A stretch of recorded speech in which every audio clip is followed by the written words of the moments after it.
Hello students, this is our third week lecture, part 1 for technical writing style.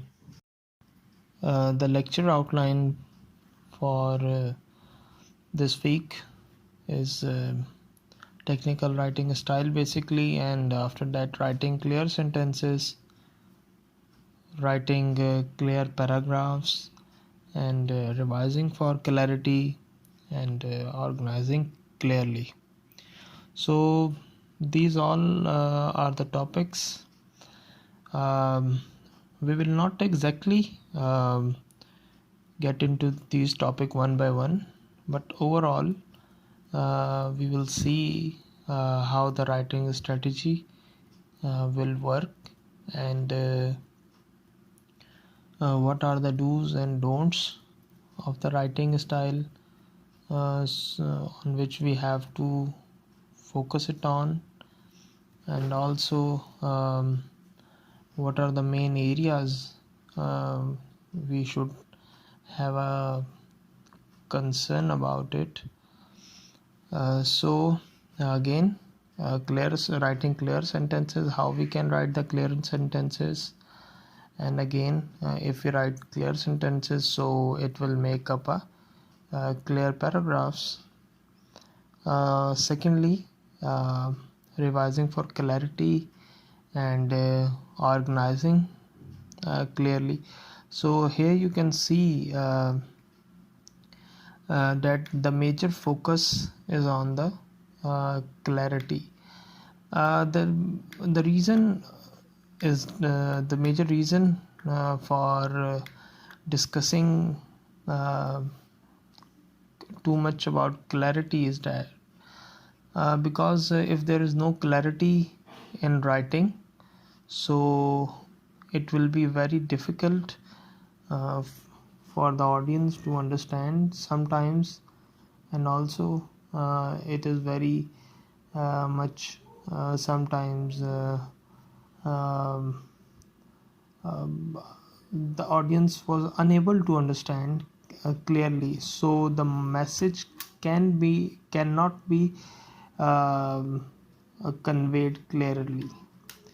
So the ultimate goal for the good technical communication is clarity.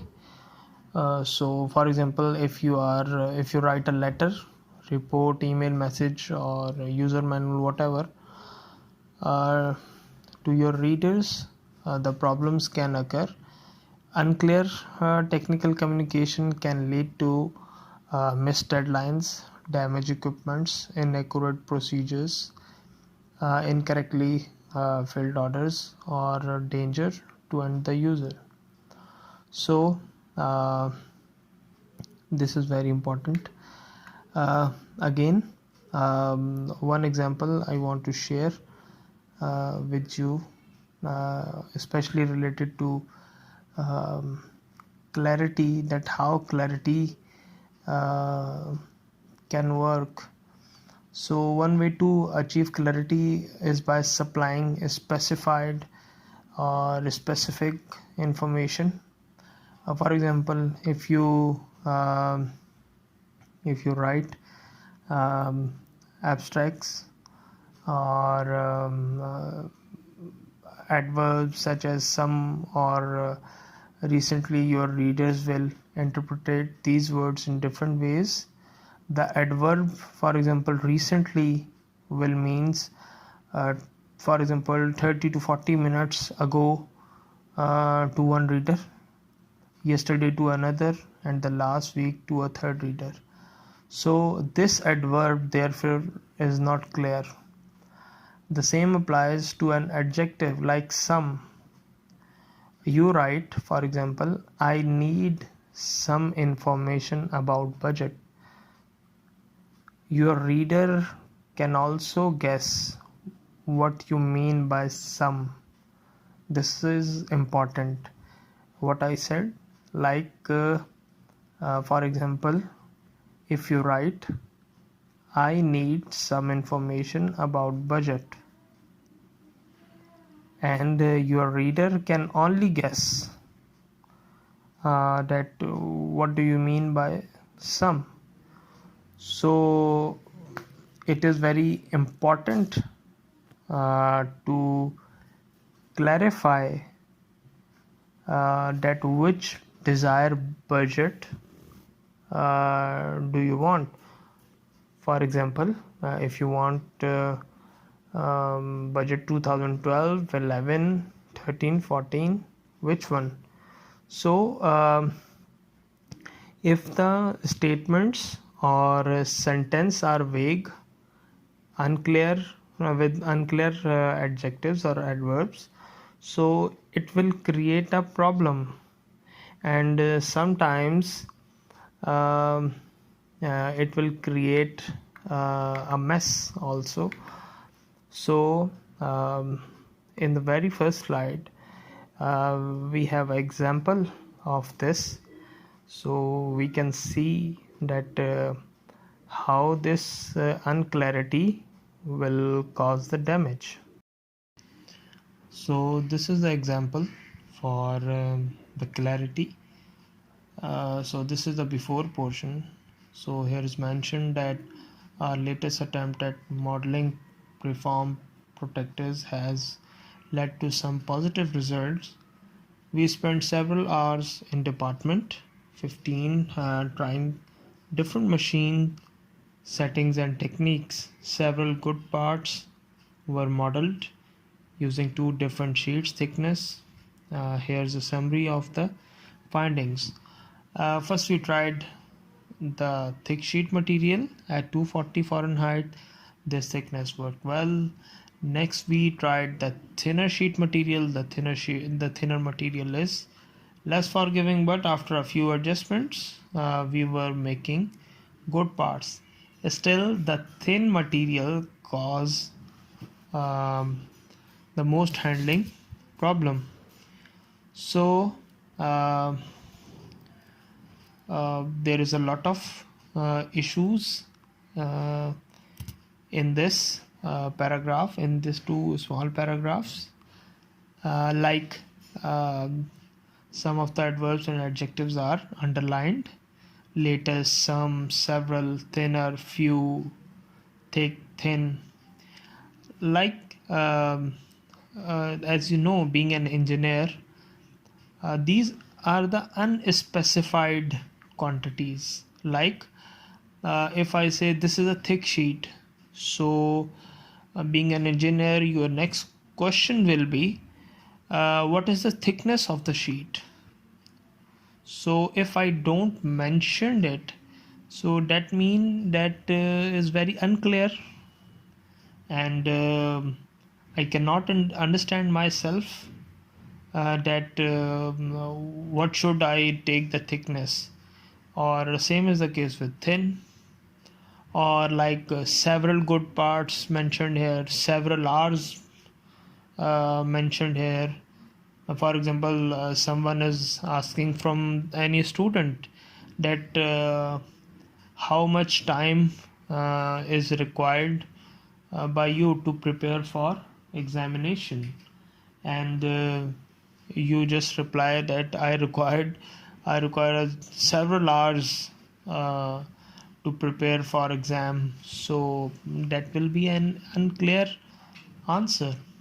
So here is the issue. The engineer who wrote this report realized that it was unclear. To solve the problem, she wrote the report quantifying the vague adjectives. Now we will see that what are the vague adjectives, like I already mentioned here, like latest, some, several, thick, thinner, thin, few. So these are the vague adjectives. Never write these type of adjectives in your technical reports. This can be written in your normal reports or ordinary, which are not technical, but you cannot write these type of adjectives which are unclear in the technical report. So how she rewrote the report, we will see in next slide that how she overcome this problem. This is the next slide in which she rewrote the specifications. For example, like in the first line, you can see she wrote during the week of 10/4/12. So she clearly mentioned the date, and specifically again she write we spent approximately 12 hours in department 15. So again, instead of writing several hours, she write 12 hours. So again she quantify it into a proper time. Again 15 trying department 15 trying different machine setting techniques and thickness to mold perform mold protectors. So here is report on our findings. Again she clearly give the specification of the thick sheet. Like in the first point you can see 0.030 inches thick sheet at 240 Fahrenheit. The thickness worked well. In the second point she mentioned 0.015 thick sheet.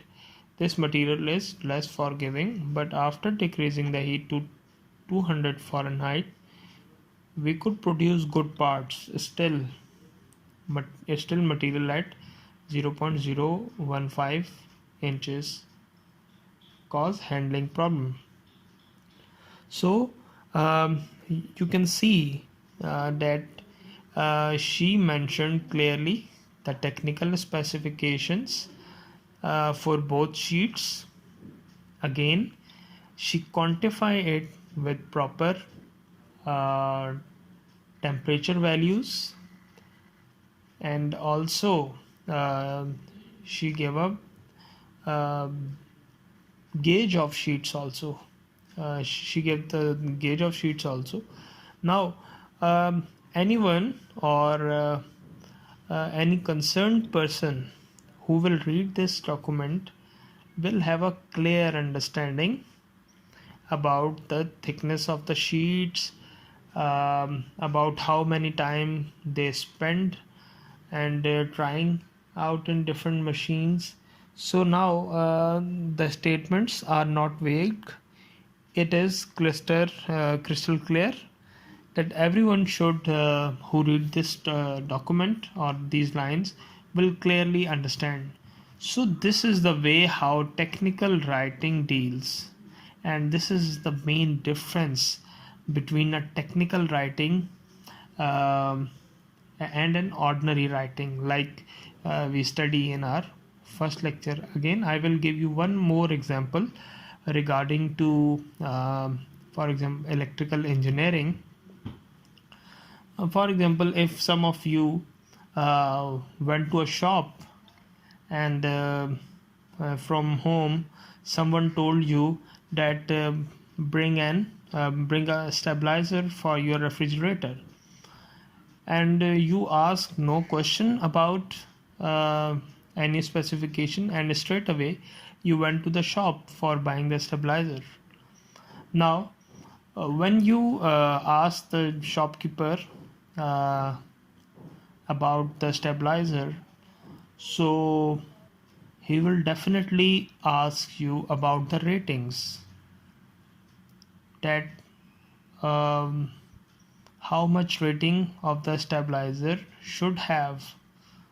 But if you don't remember it and if you didn't ask from your home, then it will be very difficult, because there are stabilizers with different ranges and with different prices. So if the specifications are not there, so you cannot buy the accurate thing. Same happen with some of the engineers in the procurement area, because when they go to the industry, so they didn't have a proper guideline, or they are not trained much on this on these lines, that how the procurement should proceed and what are the processes. So they definitely do some mistakes, because you have to write each and every specification. For example, like if you are cooking, so you required a complete recipe, like how much chili you required, how much garlic you required, and other materials. So I think it is very well defined, and that how the technical communication and how the clarity in technical communication is important. So here is, for example, your goal as a technical communicator is to express yourself clearly. To do so, state your exact meaning through specific, quantified word usage, measurement, state, monetary amount, and so forth. Now we will focus on the sentence strategies, which are helpful in writing the clear sentences. So the two helpful sentence strategies are to write in the active voice, and the second one we have use parallelism. There are number of other helpful strategies. They include there are constructions, carefully avoid a nominalization, put the main idea first, try to keep sentence length between 12 and 25 words, use you correctly, don't use sexist constructions, eliminate common clarity errors. Again, clarity is very important. So we will discuss each of the strategy with proper example, like in active voice, and for example how to use the main idea first, and how to keep the sentence length between 12 to 25 words, not necessarily 12 to 25 words. So but there is a range, so it can differ document to document variation. For example, if you are writing some technical manual for the basic readers, like the technical manual for any device, that can be read by a common public. So it may not contain the lengthy sentence. We can use small sentences to avoid the issue of understandings. The first one we have write in the active voice. As we all are aware of the active voice and passive voice, so it have a very much importance in writing. In technical writing, we mostly use the active voice, because the active voice help reader grasp idea easily, because it has to the subject verb object pattern and puts the performer of the action first. As we know that the difference between the active and passive, which we have studied in our primary level, that how we make the active voice sentence and how we convert into a passive voice sentence. So there is always a difference, like you have always a subject and object, and if you shuffle them, so object first, so if you keep the object first and subject last, so it will be passive voice. But if you put the subject first and the object in last, so it will be active voice. So this is just the basic understanding of active voice and passive voice. So as you create your drafts, so always watch for passive voice. Try to find out or find an active way to phrase the idea. If you are unsure about identifying passive voice, your word processor will underline instances. If you set the grammar checks to find them. So always remember the modern word processor tools you have, like generally you have MS Office here.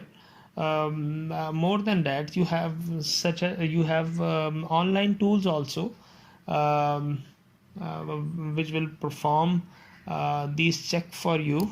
Especially the grammar check is very important.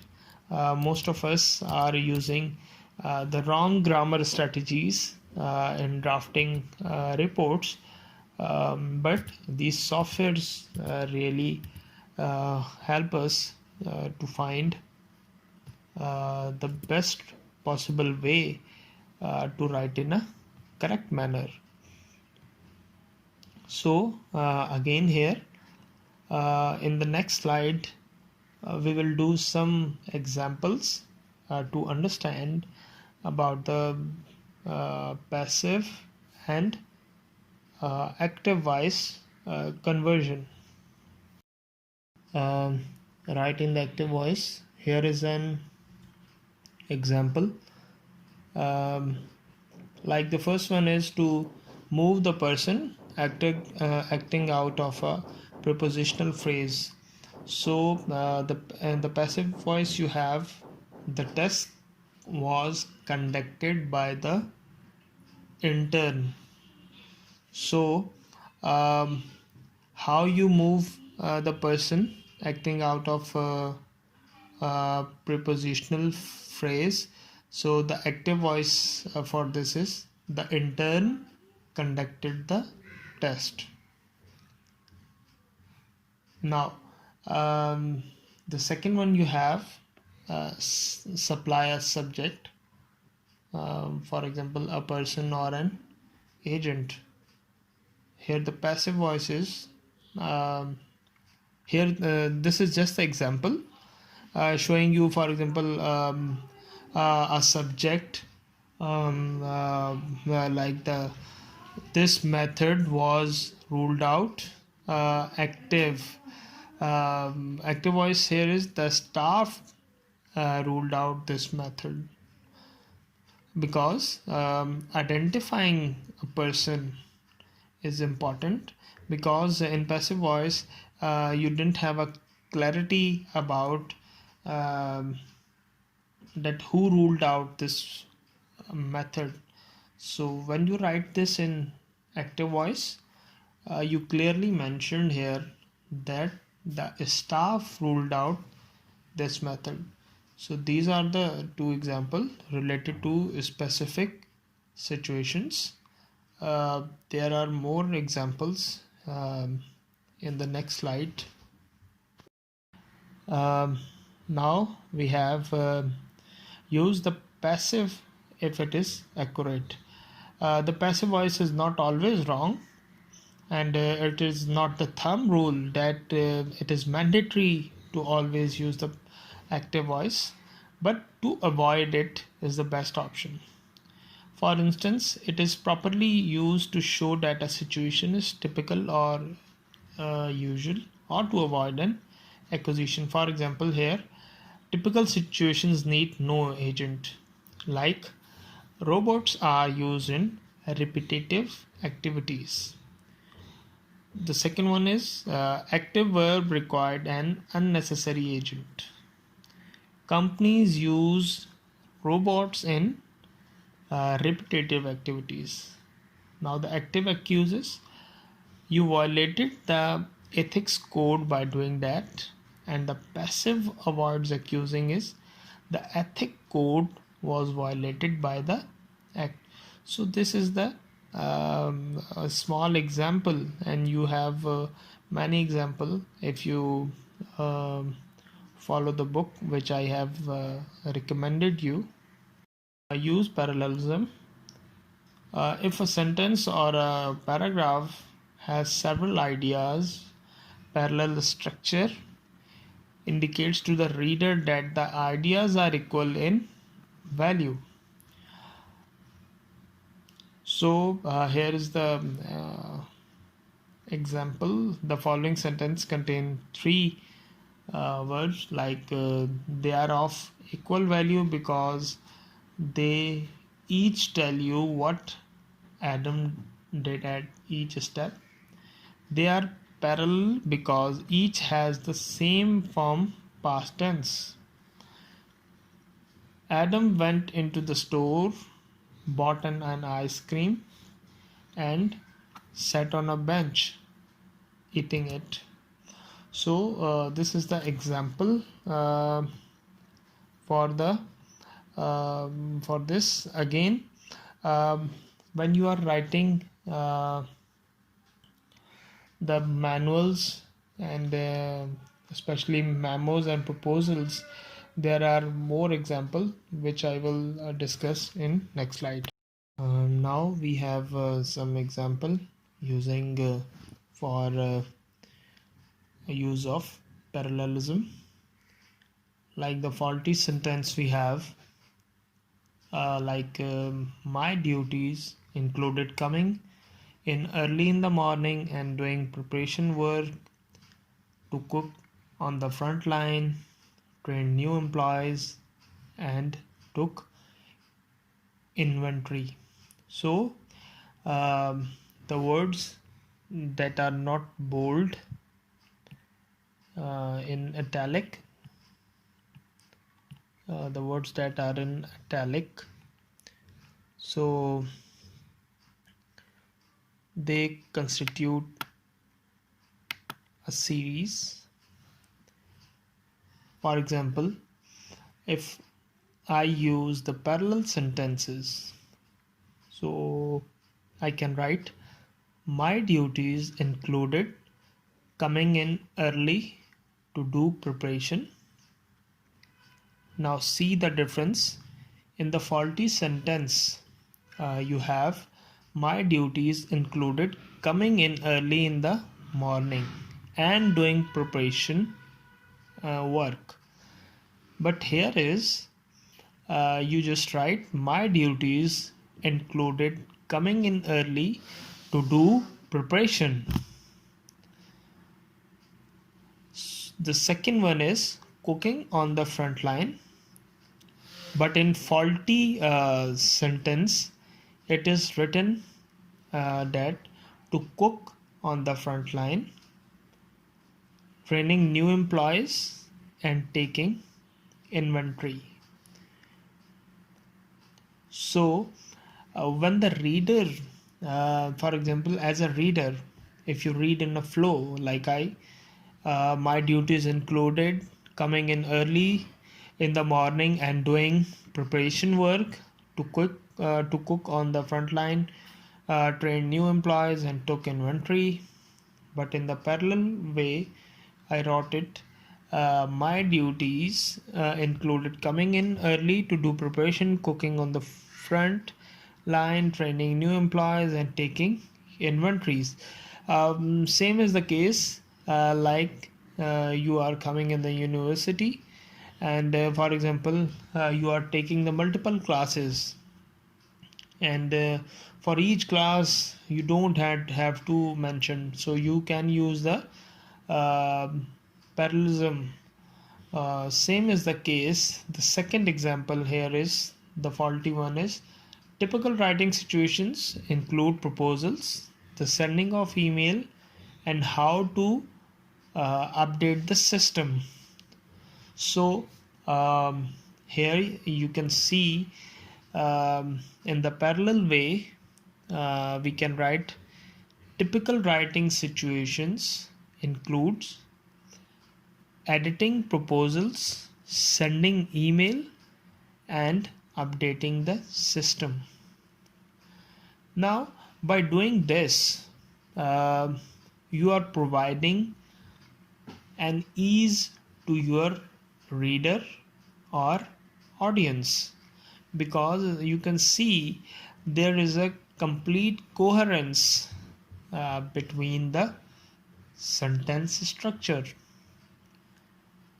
Same is the case as a beginner. When we start writing, we write just like the faulty one, because we want every sentence or every small phrase, for example, to write in the same way. So as we mentioned in our while understanding this concept, for example, if the coordinate item in series in a sentence are not treated in the same way, so the sentence is awkward and confusing, because there are too many different things you are mentioning, and for every new thing you are specifying and different a different update. So don't need to do that in your report writing, proposals, memos, or manuals, because it will create problems for the reader, and again it is not the good strategy to write the sentence. Use there are sparingly. Overuse of the identified phrase there are and its many related form, there is, there will be, or for example there are so many, like I used to do in while I delivering my lecture. So it weakens meaning is to burying the subject in the middle of the sentence, especially in writing. Most sentences are more effective if the subject is placed first. So you have to watch for this construction in your writing, because if you are using these type of sentence, these type of little words, and there are so many other words also, especially starting from there is, there will be, and etc. So this will create a problem of repetitivity, and when the sentence contain repetitive words, so somehow the reader or the audience get bored, and it is not the right way to repeat this word continuously. So generally we used to avoid these words to continuously for continuously making a part of our sentences, and again a part of our report also. Here is example of using too much there are, like ineffective sentence we have, there is a change in the efficiency policy that could increase our profits. This is the ineffective way, because you have used there is, that is written in italic. Ineffective. What is the effective way to write this? Our profits will increase if we change our efficiency policy. Like if you are presenting some sort of presentation, or you're writing some report, or you are preparing your company policy report, or maybe some other document. So always use are, because in an industrial environment you are working in a team. So that's why the example is here. Always use are and avoid there is and these type of words.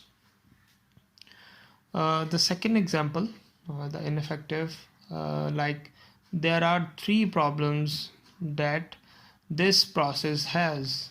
Again, you can see in the sentence there are is mentioned 3 problems that this process has. So the effective way to write this sentence is, this process has 3 problems.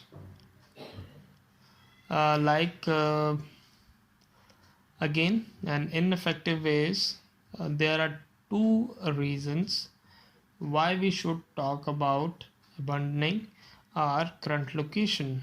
Again, in the ineffective sentence, the term there are is used, and while writing it in an effective manner, we can write we should abandon our current location for 2 reasons. So you have so many examples regarding this, and always try to avoid these words especially, and not these are 2 words like there are, there are so many words like these 2 words that we need to avoid to write continuously in our technical document. Avoid nominalization. Avoid using too many nominalization. Verbs turn into nouns by adding a suffix such as mentioned here, because it weakens the sentence by presenting the action as a static noun rather than as active verb. So these sentences often eliminate a sentence of agent, thus making the idea harder for a reader to grasp. Express the true action in your sentence with the strong verbs. As you know, there are certain computer programs or word processing tools that will identify this error, and you can have a flag of flag check here. So here is the example. The static is the training policy for most personnel will have the requirement of the completion of an initially 1 week seminar. So you can see the italic words here. So when we write the active way, inactive way, so there is the training policy will require most personnel to complete a 1 week seminar. So what we do here, we avoid the ing especially in this requirement, ment as we mentioned before, or requirement, ment, and especially tion in the completion.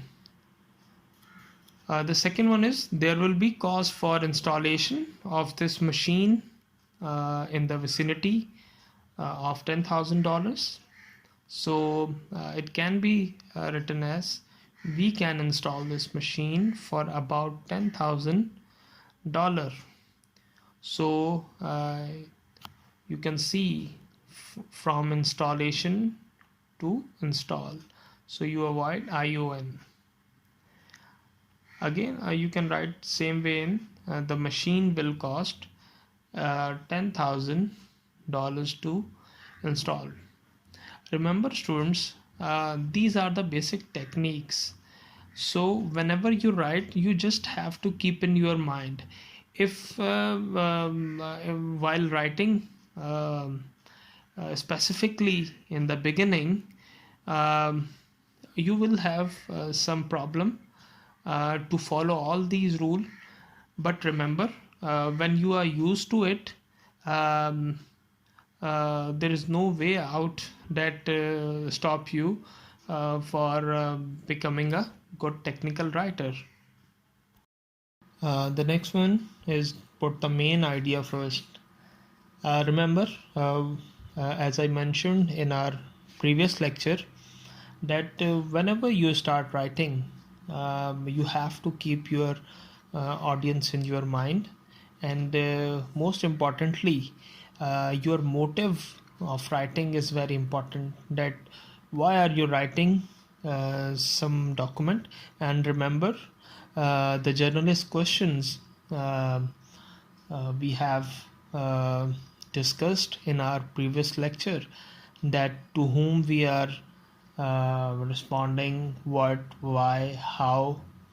So again, I emphasize um on that previous lecture that we discussed, um, because the idea is one of the most important and the key, um, because if you didn't convey your idea properly, then there is no for example, there is no proper um, uh, proper work remaining, or you can say that you don't have the true motive for writing your document.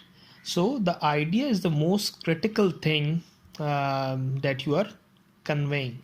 So if the idea or is so much critical, so remember, you have to give it importance, and you have to put the main idea first. So to put the main idea first or at the top is a key principle for writing sentences that are easy to understand, because uh, if in that case of main idea, you put the subject first, because the subject makes the rest of the sentence accessible. Readers, generally readers or audience, or anyone to whom you are writing, or anyone have your audience. So readers relate the subject to their own ideas and experience, and thus orient themselves. After readers know the topic, they are able to interact with complexities you develop. Now the most important thing to know here, um, the difference between the two sentences here in a short example, like there are two types of for example, in inverted commas, two types of professional writings comes near the end. So the sentence is difficult to understand. In the second, the main idea is stated first, um, and making the rest of the sentence easier to understand.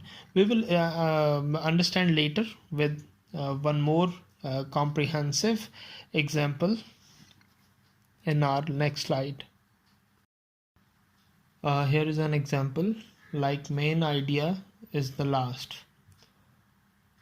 The writing of manufacturing process which explain the sequence of parts production and design and specification with details the material needed to produce an object are two types of professional writing I will do. Now the major ideas are at the end. So same example I have mentioned in our previous slide, a small chunk. So how you can add your idea on the top, like mentioned here in the, for example, in the second one, in the second column, main idea, where main idea is first. Two types of professional writing that I will do: a writing manufacturing process, which explain the sequence of parts, production and design specifications, which deals the materials needed to produce an object. Now this is important. Again, you have seen that you have put the subject in the very first line or very first sentence because it is important to discuss and to start with and to grab to the reader attention. In start you have mentioned two types of professional writing. Now what the readers think, he or she make his or her mind that two types of professional writing exist. Now by keeping this small phrase in his or her mind, now he or she will read the next line. But in the first column where the main idea is last, here the problem is he or she have read the complete even the complete paragraph, but he or she didn't understand it completely what the writer want to convey. So this is the major difference, you have to focus it. And same is the case in technical writing. For example, you are writing a report, and a report or a safety report for your organization. So first you have to mention the importance of safety. If you don't mention, and if you mention in last or somewhere else, so it will don't create that type of impact to the reader. So always remember, it is very important to convey your idea at the right place, because as I discussed earlier, the audience, the reader attention is very important for you. If he or she will not read your document with great concentration, so it will not be somehow good for you. So always try to grab the reader or audience attention. So putting the main idea first is one of the way to grab the attention. Writing the sentences of 12 to 25 words. As I mentioned earlier in our previous lecture, that to gain the audience attention is very much important. So it will be the main task to write small sentences so the reader can read it easily. Too much long sentences can reduce the reader's attention, and shorter and longer sentences are harder to read because they become too simple or too complicated. So I can say that even in parallel structures helps sentence flow better. So for a better reading, there may be a combination of long and short sentences.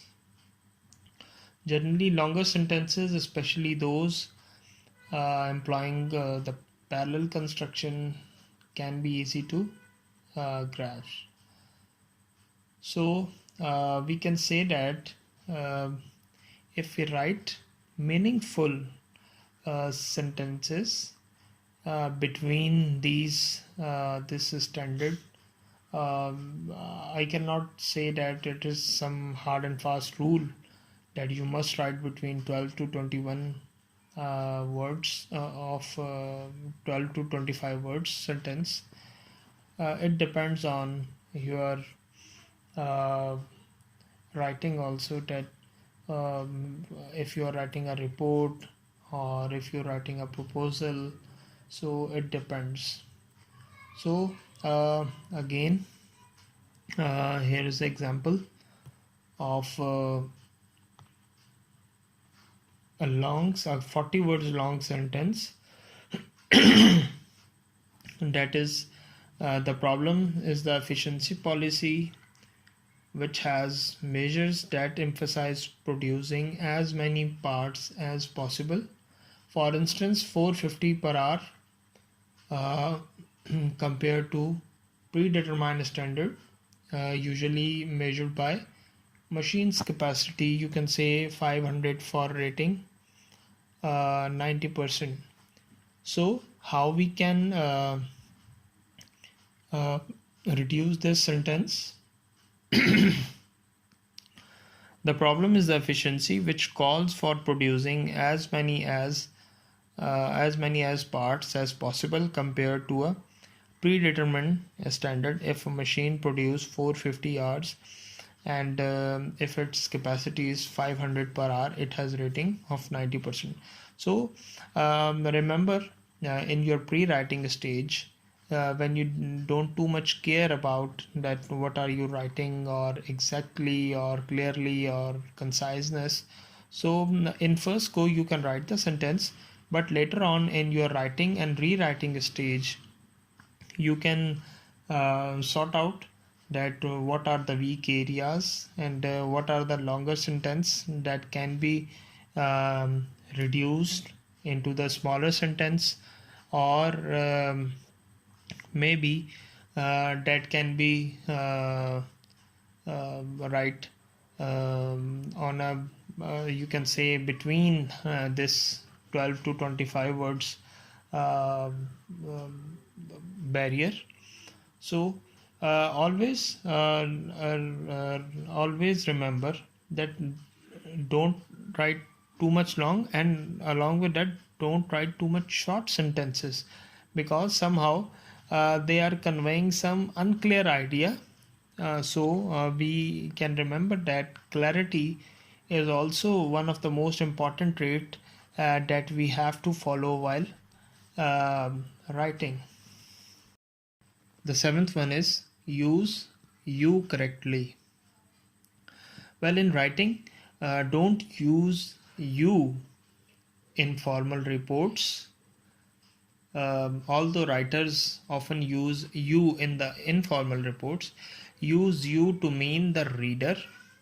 It should not mean I or a very informal substitute for the or a. For example, this is your hammer. So here is an example. Incorrect as I knew when I took the training course that you must experience the problem firsthand. So what's the correct one? I knew when I took the training course that I needed to experience the problems firsthand.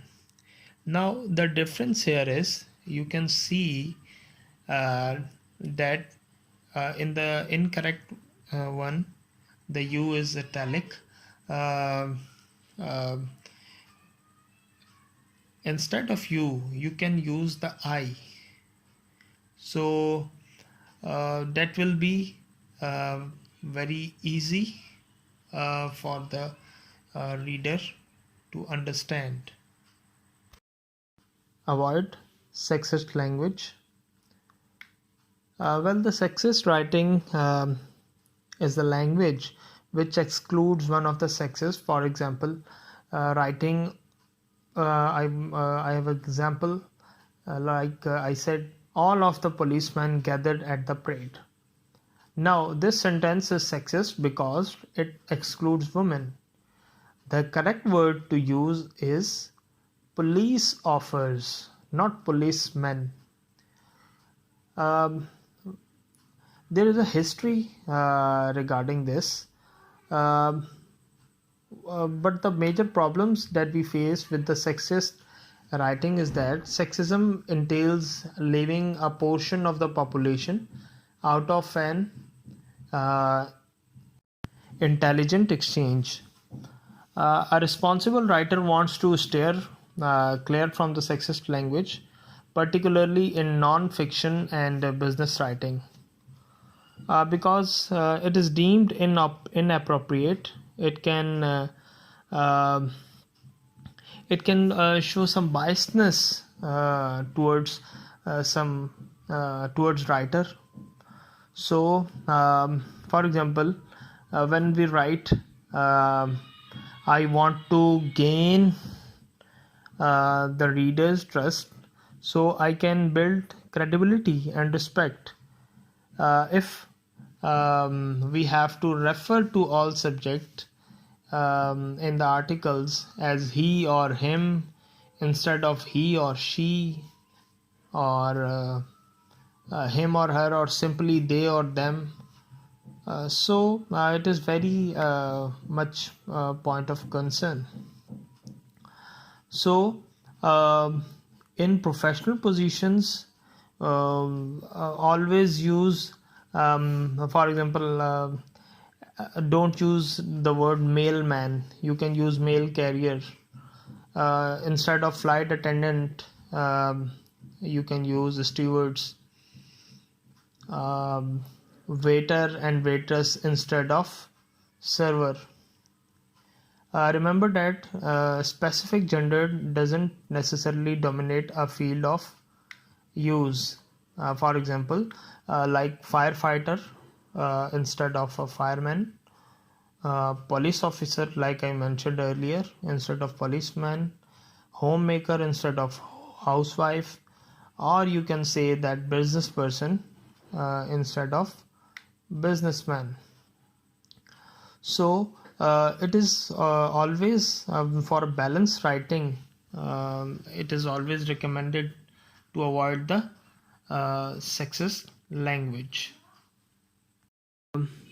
Here is an example for to avoid the sexist language, like a sexist sentence.